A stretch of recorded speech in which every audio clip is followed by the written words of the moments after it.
akan presentasi tentang feedback audit 2, yaitu pengujian substantif dan juga pengumpulan bukti. Kenalin dulu, nama aku Inaya dengan NIM C1C021011. Saya Nurhidayat Roma dengan NIM C1C021014. Saya Safira Ustadz dengan NIM C1C0454. Saya Meutia Herani dengan NIM C1C021056. Saya Dina Maya Putri dengan NIM 076. Saya Dwi Sayanisi dengan NIM 82. Saya Muhammad Renan Fiansa dengan NIM 083. Saya Lutfiatul Azza dengan NIM 90. Oke, tanpa lama lagi kita mulai aja. Let's go!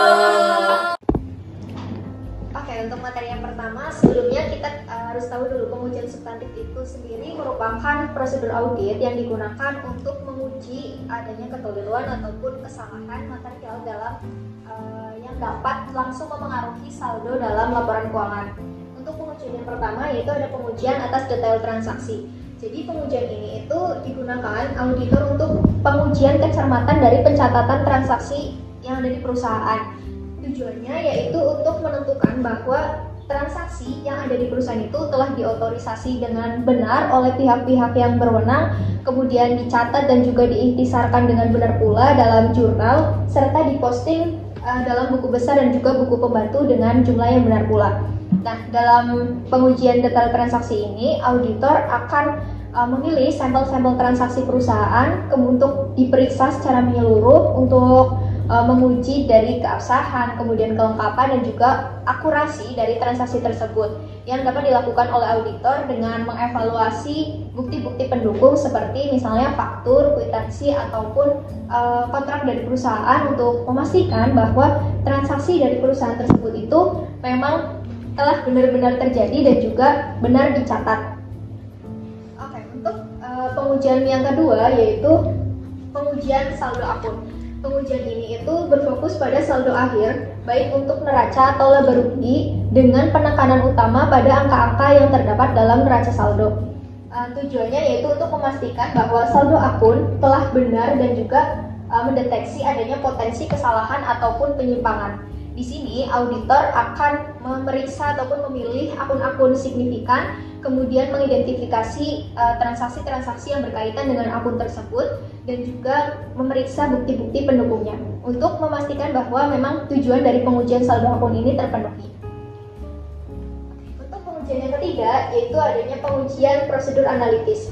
Prosedur analitis ini digunakan auditor dengan perbandingan jumlah atau angka tertentu yang dikembangkan oleh auditor itu dengan menggunakan teknik analisis untuk mengetahui ataupun mengidentifikasi adanya ataupun potensi anomali, yaitu pola-pola yang tidak wajar.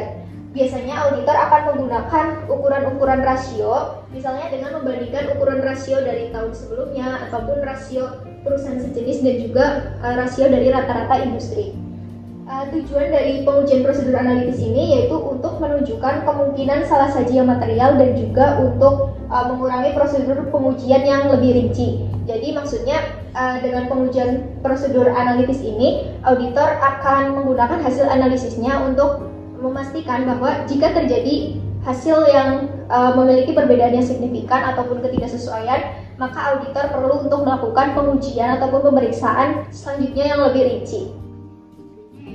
Pengujian substantif persediaan fisik yang dilakukan untuk menilai keakuratan dan kewajaran saldo persediaan yang disajikan di laporan keuangan. Berikut adalah beberapa prosedur pengujian substantif persediaan fisik yang dilakukan oleh yaitu ada pengamatan perhitungan fisik persediaan. Auditor melakukan pengamatan terhadap yang dilakukan oleh klien untuk mengetahui kebenaran persediaan yang ada. Yaitu ada permintaan informasi mengenai metode penilaian persediaan yang digunakan oleh klien. Auditor meminta informasi mengenai metode penilaian persediaan yang digunakan oleh klien untuk memeriksa kesesuaian metode penilaian dan sistem pencatatan persediaan dengan standar akuntansi yang berlaku. Yang ketiga yaitu ada pemeriksaan kesesuaian prinsip akuntansi berlaku. Auditor memeriksa kesesuaian pos persatuan persediaan dengan prinsip akuntansi berlaku untuk memastikan bahwa persediaan telah dinilai dengan benar. Yang keempat yaitu ada gross profit test. Auditor melakukan gross profit test untuk menilai kewajaran nilai persediaan yang disajikan dalam laporan keuangan. Yang kelima yaitu ada pengujian pisah batas transaksi yang berkaitan dengan persediaan untuk memastikan bahwa transaksi yang berkaitan dengan persediaan telah dicatat. Yang keenam yaitu ada konfirmasi saldo persediaan. Auditor melakukan konfirmasi saldo persediaan dengan pihak ketiga untuk memastikan kebenaran saldo persediaan yang disajikan di laporan keuangan. Dengan melakukan pengujian substantif persediaan fisik, auditor dapat menilai keakuratan dan kewajaran saldo persediaan yang disajikan di laporan keuangan. Oke, selanjutnya yaitu ada pengujian substantif persediaan aset. Yang pertama yaitu ada pengujian atas dokumen pendukung. Auditor melakukan pengujian atas dokumen pendukung seperti faktur, kwitansi, dan surat jalan untuk memastikan bahwa kebenaran transaksi yang berkaitan dengan aset. Yang selanjutnya yaitu ada pengujian atas pengakuan, pengukuran, dan penyusutan aset tetap. Auditor melakukan pengujian atas pengakuan dan pengukuran aset tetap serta penyusutan untuk memastikan bahwa aset tetap telah dicatat dengan benar dan sesuai dengan standar akuntansi yang berlaku. Selanjutnya yaitu ada pengujian atas keberadaan aset tetap. Auditor melakukan pengujian atas keberadaan aset tetap dengan melakukan pengamatan fisik atau konfirmasi dengan pihak ketiga untuk memastikan keberadaan aset tetap yang dicatat di laporan keuangan. Dan yang terakhir yaitu ada pengujian atas kelengkapan dokumen aset tetap. Auditor melakukan pengujian atas kelengkapan dokumen aset tetap seperti sertifikat kepemilikan, surat perjanjian, dan dokumen lainnya untuk memastikan kebenaran kepemilikan aset tetap. Selanjutnya yaitu ada pengujian substantif kepatuhan. Yang pertama yaitu atas kepatuhan terhadap perundang-undangan. Auditor melakukan pengujian atas kepatuhan perusahaan terhadap peraturan perundang-undangan yang berlaku untuk memastikan bahwa perusahaan telah mematuhi peraturan tersebut. Yang kedua yaitu pengujian atas kepatuhan terhadap standar akuntansi keuangan. Auditor melakukan pengujian atas kepatuhan perusahaan terhadap standar akuntansi keuangan untuk memastikan bahwa perusahaan telah menerapkan standar akuntansi keuangan dengan benar. Yang ketiga yaitu ada pengujian atas efektivitas sistem pengendalian internal. Auditor melakukan pengujian atas efektivitas sistem pengendalian internal untuk memastikan bahwa sistem tersebut dapat mengidentifikasi dan mencegah terjadinya kesalahan. Dan yang terakhir yaitu ada pengujian atas kecukupan pengungkapan. Auditor melakukan pengujian atas kecukupan pengungkapan informasi dalam laporan keuangan untuk memastikan bahwa perusahaan telah memberikan informasi yang cukup dan jelas mengenai keadaan keuangan dan operasional perusahaan. Dengan melakukan pengujian substantif kepatuhan, auditor dapat menilai apakah perusahaan terhadap peraturan perundang-undangan dan standar akuntansi keuangan. Hal ini penting untuk memastikan bahwa laporan keuangan yang disajikan oleh perusahaan dapat dipercaya dan dapat digunakan sebagai dasar pengambilan keputusan oleh para pemangku kepentingan. Selain itu, pengujian substantif juga dapat membantu perusahaan dalam meningkatkan efektivitas sistem pengendalian internal dan memberikan informasi yang cukup dan jelas mengenai keadaan keuangan dan operasional perusahaan. Oke, materi yang berikutnya yaitu pengujian atas pendukung dokumentasi. Jadi pengujian pendukung dokumentasi yaitu pengujian dalam audit internal untuk mengevaluasi kelengkapan, keakuratan, dan keandalan dokumen dan catatan yang digunakan dalam sebuah organisasi. Tujuannya untuk memastikan bahwa dokumen-dokumen tersebut memenuhi standar regulasi, peraturan, dan praktik terbaik serta dapat dipercaya sebagai dasar pelaporan keputusan. Jadi di sini auditor itu memeriksa dan melakukan penilaian apakah dokumen tersebut telah mematuhi peraturan dan praktik terbaik yang berlaku, serta memastikan bahwa perusahaan mengikuti prosedur pengelolaan dokumen dengan benar. Kemudian yang berikutnya yaitu pengujian keamanan sistem informasi. Ini merupakan tindakan audit internal yang dilakukan untuk mengevaluasi sistem dan infrastruktur teknologi informasi dalam organisasi. Tujuannya itu untuk mengidentifikasi potensi kerentanan keamanan, mengukur efektivitas kebijakan dan praktik keamanan, serta mengevaluasi langkah-langkah yang diambil untuk melindungi data dan sistem. Jadi, hasil dari pengujian ini, auditor dapat mengidentifikasi risiko keamanan yang mungkin timbul dan dapat mengusulkan perbaikan untuk perusahaan. Kemudian berikutnya, itu pengujian penyimpanan dan retensi dokumen. yaitu pengujian yang dilakukan oleh audit internal untuk menilai bagaimana dokumen-dokumen penting disimpan dan dikelola dalam organisasi. Tujuannya untuk memastikan bahwa dokumen tersebut disimpan dengan benar, diatur dengan baik, dan dihapus sesuai dengan aturan yang berlaku. Jadi auditor internal nantinya dapat mengidentifikasi pelanggaran kebijakan penyimpanan dan retensi dokumen. Kemudian yang terakhir, ada pengujian konfirmasi eksternal, yaitu pengujian dalam audit internal yang melibatkan audit terhadap proses konfirmasi yang dilakukan oleh pihak eksternal seperti auditor independen atau pihak ketiga. Tujuannya untuk memberikan keyakinan kepada pihak luar bahwa informasi yang diberikan oleh organisasi adalah sah dan dapat diandalkan. Jadi auditor internal dapat membantu memastikan bahwa konfirmasi eksternal berjalan dengan baik dan sesuai dengan aturan. Contohnya itu ketika auditor internal melakukan konfirmasi saldo akun kas kepada bank. Jadi auditor internal akan melakukan konfirmasi secara berkala kepada bank untuk mendapatkan informasi bahwa informasi yang diterima dari bank itu sesuai dengan catatan yang ada di organisasi internal. Oke, baik, selanjutnya terkait pengumpulan bukti. Nah, yang pertama terkait keputusan bukti audit.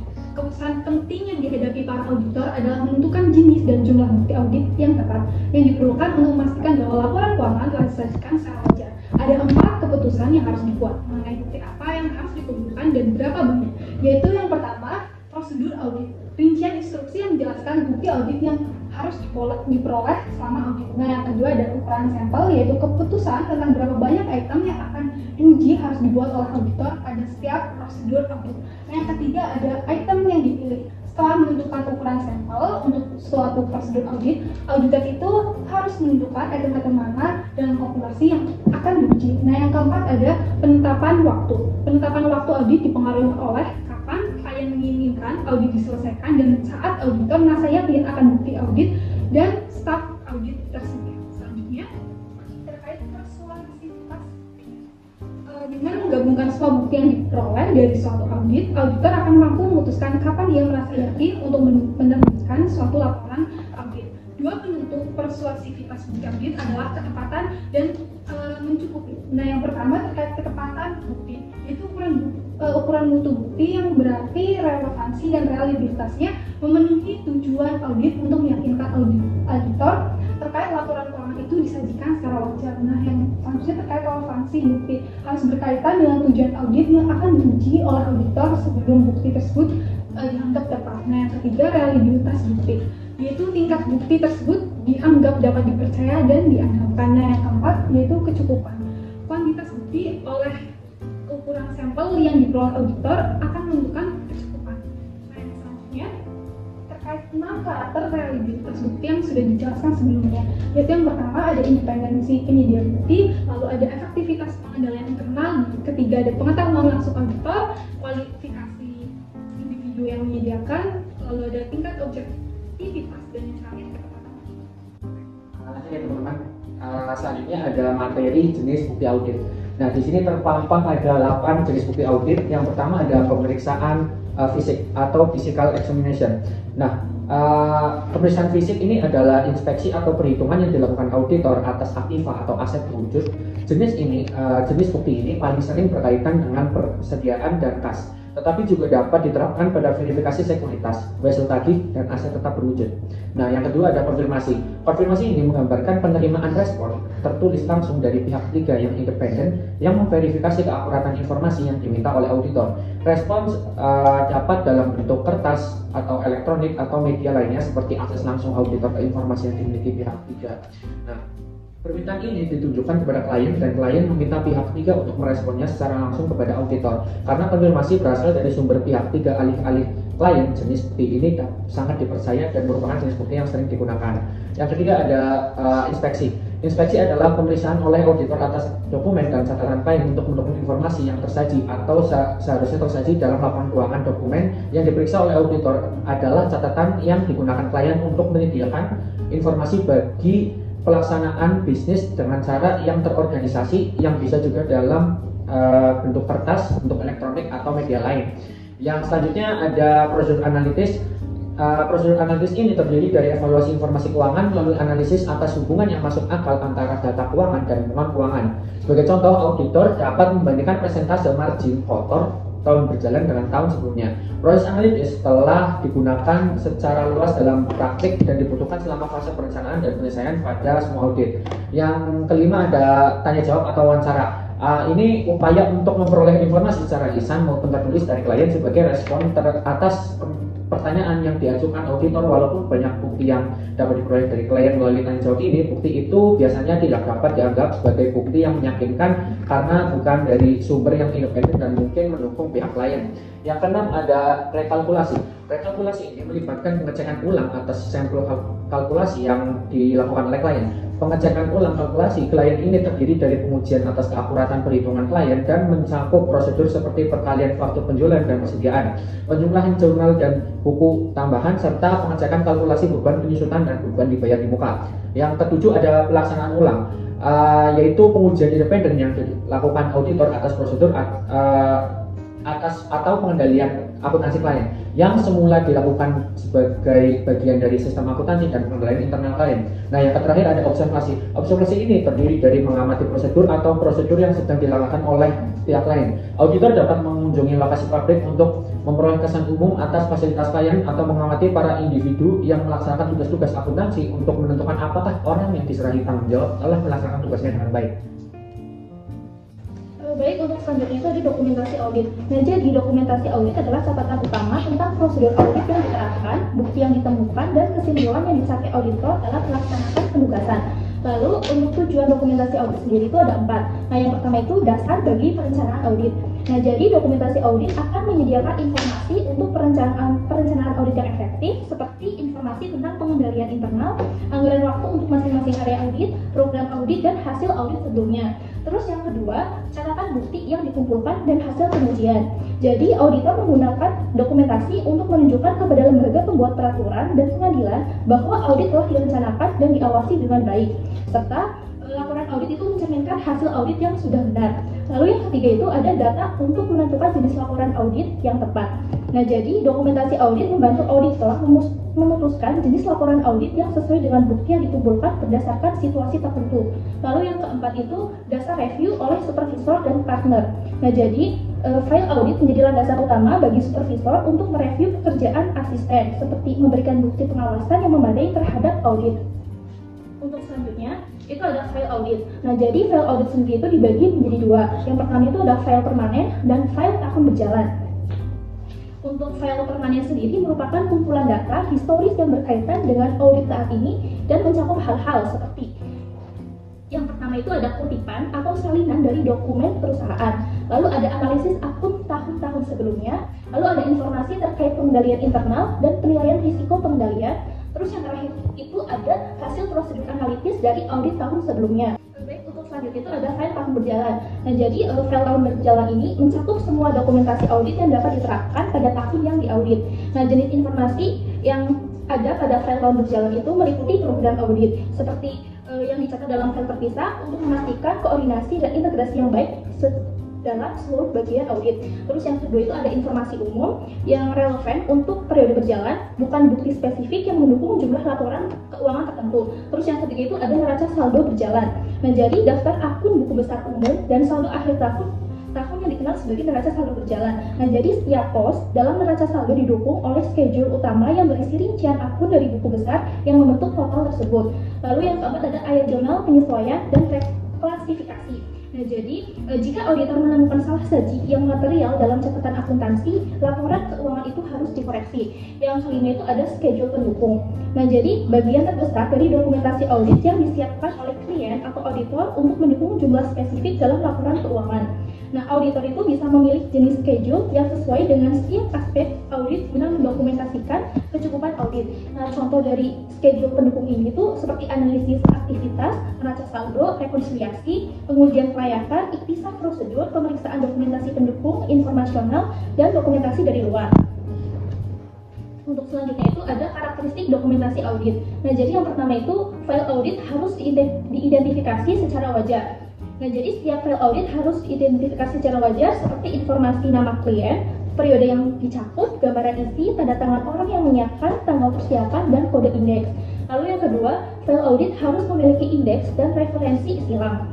Nah, jadi file audit sendiri itu harus memiliki indeks dan referensi silang untuk memudahkan pengaturan dan penertiban. Lalu yang ketiga itu, pencatatan audit harus jelas dan lengkap. Nah, jadi dokumentasi audit lengkap itu harus jelas dan menunjukkan pekerjaan audit yang dilakukan melalui 3 cara.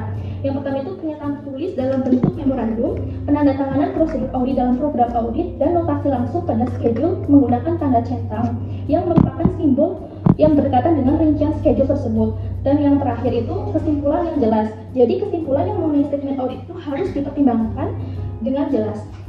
Kasus korupsi proyek peningkatan Jalan Simpang Bukit Harapan 2 Kecamatan Mongan, Kabupaten Kutai Barat.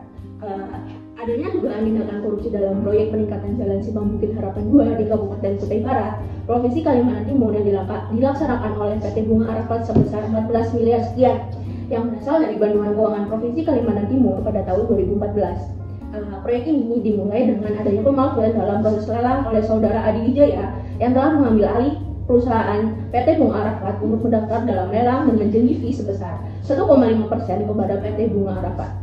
Dalam pengajuan penawaran, tenaga ahli yang diwajibkan dalam dokumen ternyata hanya dipinjamkan ijazahnya saja dan bukan benar-benar bekerja di lapangan. Ini menceritakan pelanggaran serius dalam persyaratan teknis dan kemungkinan pemalsuan dokumen. Kontrak yang ditandatangani antara PPK atau pejabat pembuat komitmen dan PT Bunga Arafat tidak sesuai dengan spesifikasi teknis dan tidak memenuhi syarat dalam dokumen lelang. Ini menciptakan ketidaksesuaian antara dokumen kontrak dan pekerjaannya seperti yang dilakukan. Proses serah terima pekerjaan dilakukan tanpa pemeriksaannya memadai, sehingga kualitas pekerjaan itu tidak dikonfirmasi dengan benar. Ini mengindikasikan adanya potensi korupsi dan penyelewengan dana. Terdapat indikasi bahwa beberapa pejabat publik seperti Kepala Dinas PU, Kabupaten Kutai Barat, dan Kabid Bina Marga ikut terlibat dalam memberikan arahan untuk memenangkan PT Bunga Arafat dalam lelang. Yang dapat mengindikasikan keterlibatan dalam tindakan pidana korupsi. Pembayaran PT Bunga Arafat telah dilakukan secara bertahap, termasuk uang muka, pembayaran tahap-tahap pekerjaan, dan retensi. Namun kebijakan pembayaran ini tidak selalu sesuai dengan pekerjaan yang dilaksanakan dan dokumen kontrak. Di sini terdapat pengungkapan melalui bukti audit. Jadi berdasarkan hasil pemeriksaan menunjukkan bahwa kuantitas pekerjaan yang telah dilaksanakan oleh kontraktor adalah sebesar 8.732 mm3. Sementara dalam kontrak seharusnya pekerjaan tersebut mencakup 12.060 m3. Kontrak hanya mencapai rata-rata kepadatan lapangan sebesar 90% sekian, sedangkan dalam kontrak seharusnya minimal mencapai 95%. Ini mengindikasikan bahwa kuantitas pekerjaan yang dilakukan di bawah standar yang diharapkan. Yang kedua, terdapat indikasi tidak etis dalam proyek lelang proyek, termasuk penggunaan PT Bunga Arafat dan meminjamkan nama direktur perusahaan sebagai syarat administrasi. Hal ini bertentangan dengan prinsip-prinsip pengadaan yang seharusnya berlaku. Selanjutnya itu mengungkapkan melalui bukti audit. Pejabat terkait dalam proyek ini seperti Kabid Bina Marga telah memberikan perintah untuk menyusun engineer estimate yang seharusnya bukan tugas dan wewenang mereka. Hal ini merupakan penyalahgunaan wewenang. Dari fakta-fakta tersebut, unsur tindak pidana korupsi sebagaimana diatur pada pasal 2 Undang-Undang 1999 telah terpenuhi dan menunjukkan penyimpangan yang signifikan. Lalu penyebab penyimpangan ini mencakup kesalahan manusia dalam pelaksanaan, penggunaan bahan berkualitas rendah, dan faktor eksternal yang mengurangi kuantitas dan kualitas pekerjaan. Selanjutnya, pengungkapan dengan bukti akuntansi. Yang pertama, metode pemeriksaan langsung data primer pada lokasi pekerjaan, dan juga ada metode pemeriksaan data sekunder berupa data kontrak dan data pelaksanaan pekerjaan serta data pembayaran. Kuantitas dibayarkan lebih besar dari yang dikerjakan daripada kualitas lebih rendah dari penyerahan berdasarkan perhitungan kuantitas sebesar 4.752 sekian dan kualitas yang dikerjakan 95,060%. Dari segi kuantitas dan kualitas terdapat kelebihan pembayaran pada pekerjaan di mana telah dibayarkan 12.256 sekian dikurang 8.437 sekian dan yang harus dibayarkan itu 3.821 sekian. Dan berdasarkan perhitungan kualitas dan kuantitas konstruksi terdapat penggelapan dana yaitu 3.821 sekian. Sekian dari kami. Terima kasih. Wuh.